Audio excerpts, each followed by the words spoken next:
Hello everyone, this is Tyra Ordain, your handsome cricket rock star, welcoming you back to another episode of the Cricket Rockstar Plus show. We have a lot to talk about on tonight's show, from England winning the bronze medal for the first time in FIFA World Cup history to Los Angeles Knight Riders winning the Major League Cricket title for the first time in franchise history. We have a lot to unpack, so without further ado, let's get on with it. While many football fans around the world call the FIFA World Cup third place playoff a complete dead rubber, the third place playoff match between England and France was anything but that. It turned out into a end-to-end goal fest packed with counter-attacks, defensive laps, brilliant finishing, and momentum swinging that kept supporters of both England and France on the edge of their seats till the final whistle. The Three Lions, for the first time in FIFA World Cup history, finished third, making it a very successful campaign after 60 plus years, while France coach Didier Deschamps' tenure as head coach and manager ended with an entertaining but disappointing defeat. England in the first half, at the end of the first half, I should say, stormed into a stunning 4-goal-0 lead before France produced an incredible second half fight back that briefly threatened one of the greatest comebacks in FIFA World Cup history. Now, had they pulled that off, it would have been better than the two Argentina comebacks we've seen in the competition so far. England eventually regained control and sealed victory in stoppage time. But before we get into all of that, we need to go through a very quick timeline. Declan Rice, who stood in as captain today as Harry Brook, or should I say as Harry Kane, was given a rest for the third place playoff. He opened the scoring in the third minute of the match. Then in the 18th minute, Enzi Konso doubled England's advantage with a 2-goal-0 lead.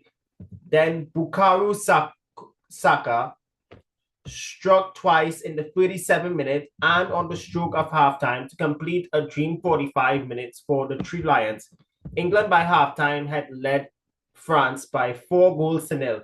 And at that point, ladies and gentlemen, I was saying to myself, there was no way that Les Blues was going to come back from that precarious situation. They were in complete dire straits after the first half.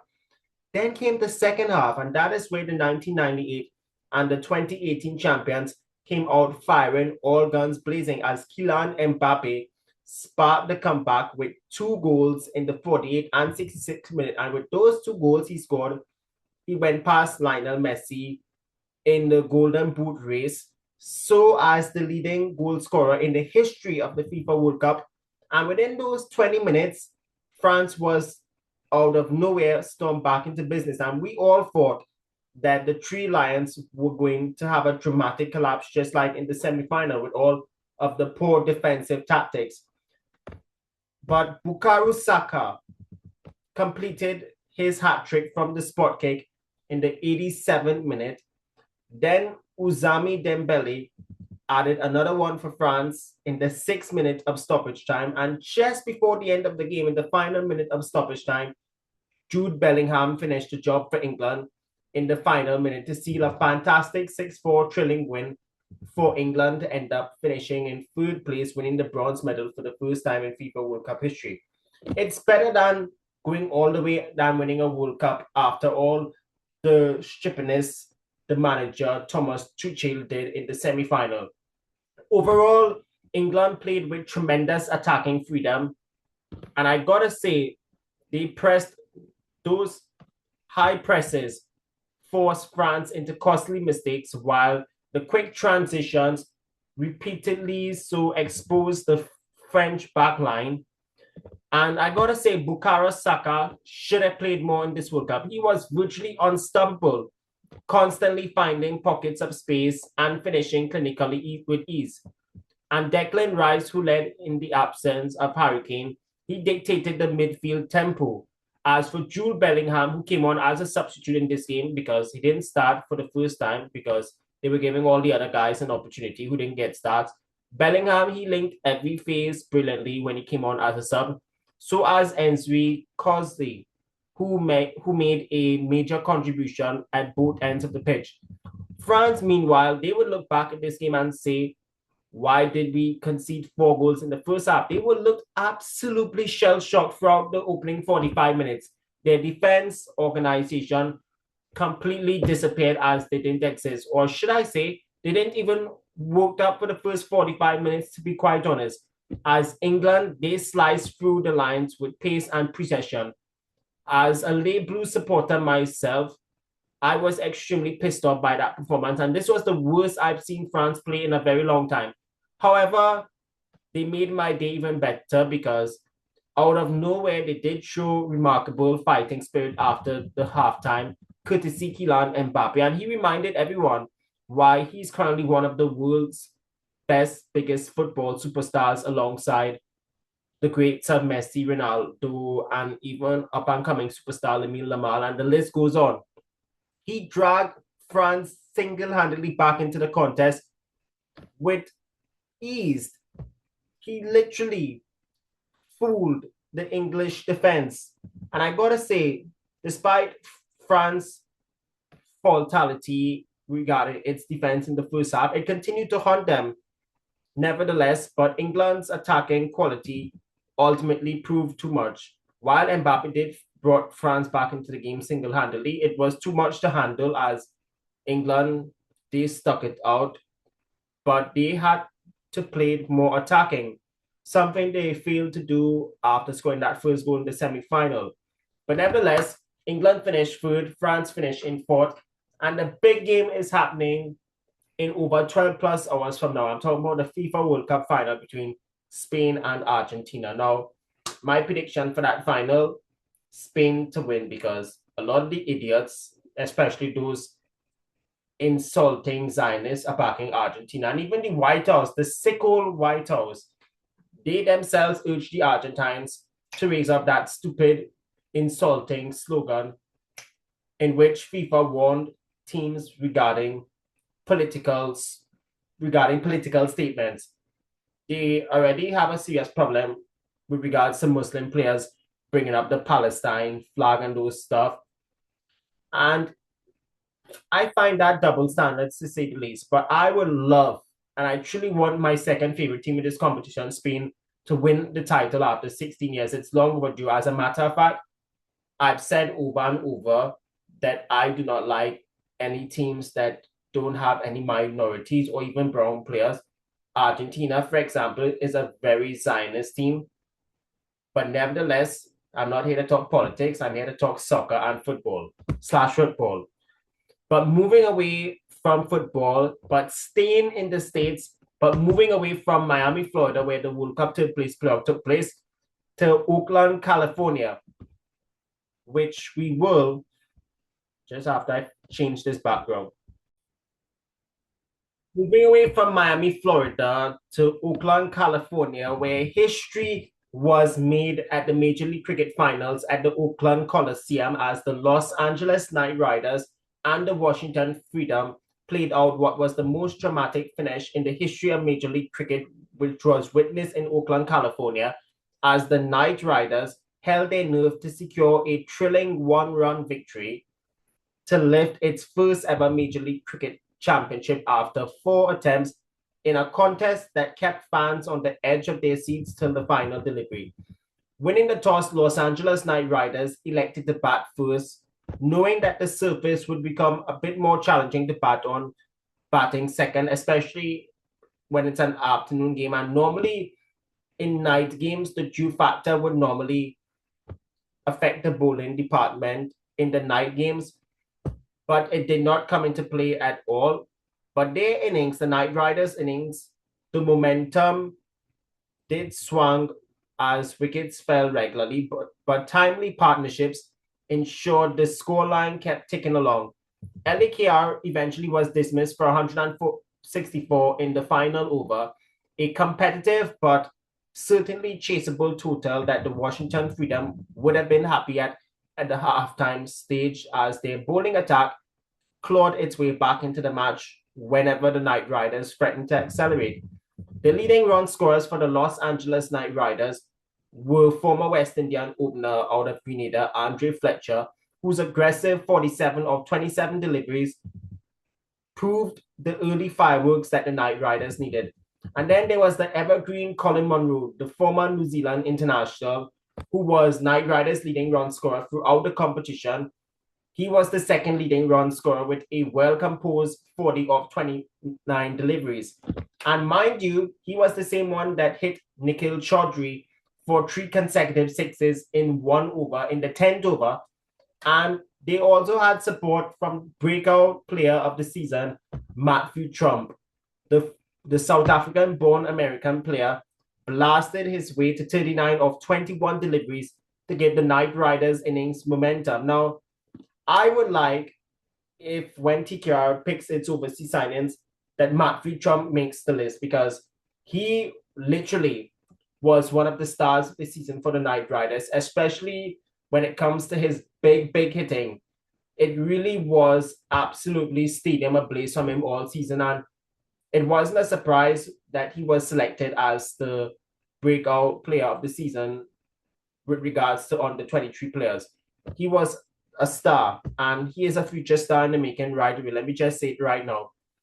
And even those star players like Andre Russell and Sunil Narine failed to make significant contributions with the bat. Fletcher Monroe and Trump ensured that the LA Knight Riders crossed the 160 run mark. Washington Freedom bowlers, I must say, deserve enormous credit for keeping the contest alive.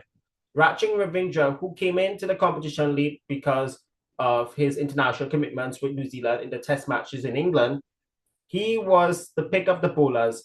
He started with the ball by dismissing both Colin Munro and Sunil Narine, while Ben Dawshaw, the Australian white ball international player, he struck crucial blows in the middle overs. And don't forget that blinder he took to dismiss Jason Holder. It was simply ridiculous. It was absolutely stupendous.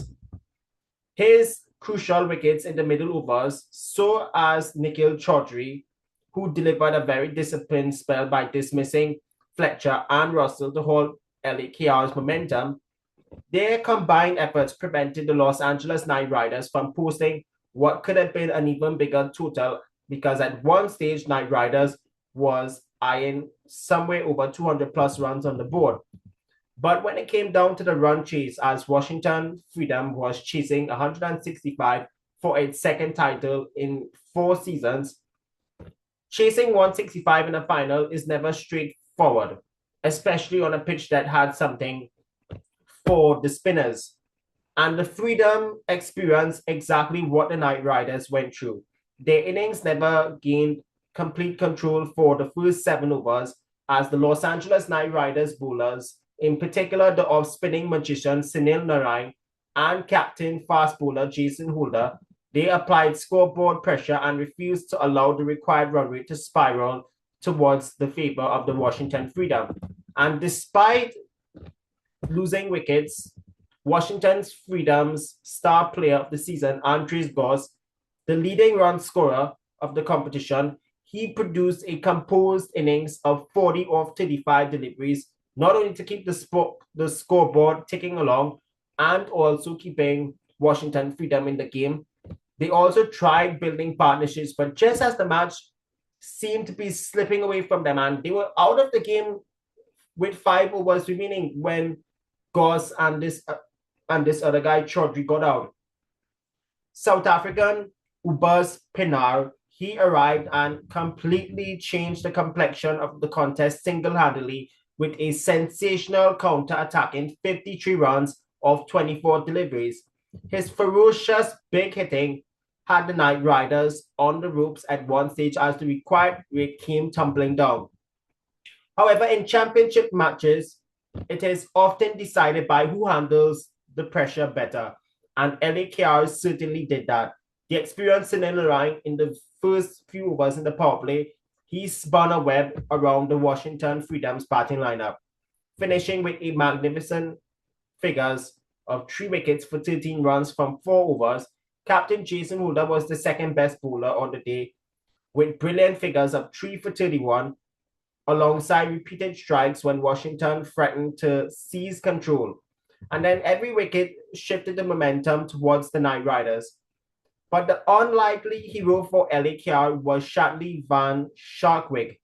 He was expensive in his first 3 overs till that vital final over where he defended 15 runs, and those couple of wickets, including Pinar and big hitter Ian Holland, turned out to be the decisive blow that sealed it for Lakr. Don't forget that last ball run out of Lahiru that sparked chaotic, wild celebrations for the Knight Riders. Overall, the final highlighted why T20 cricket is often described as a game of momentum. Washington Freedom arguably controlled large phases with the ball when the spinners were on and nearly stole the chase through Pinar's brilliance. However, championship winning teams capitalizes on key moments, and Lakr did exactly that. They experienced core, Sunil Narayan, Jason Holder, Colin Monroe, and Andre Fletcher. They understood how to absorb pressure. That's what Monroe and Fletcher did for the first 9 overs when Knight Riders was going guns blazing.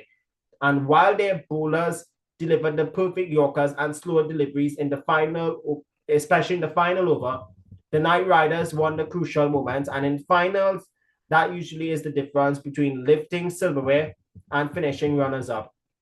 Congratulations to the Los Angeles Knight Riders on becoming Major League Cricket champions after producing a championship-winning performance under pressure, and commemorations to Washington Freedom, who fought very hard up till the last ball.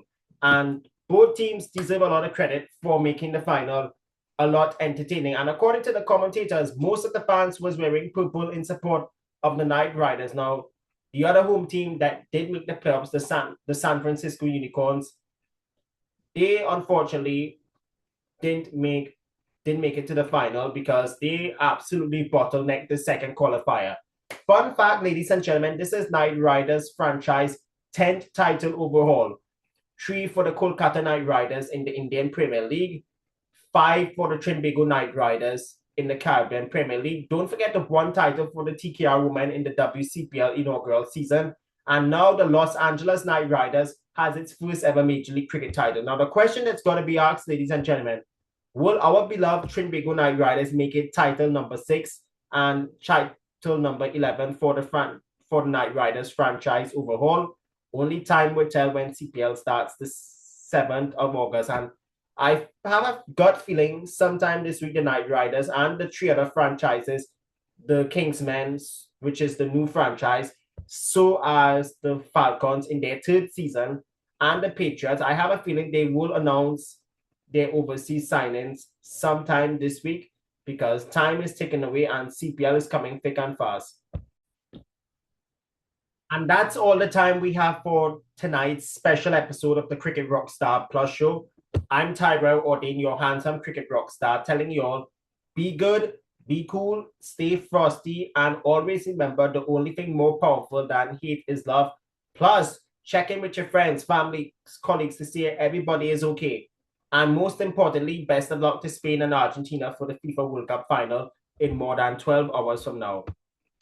Take care, everybody, and bye-bye.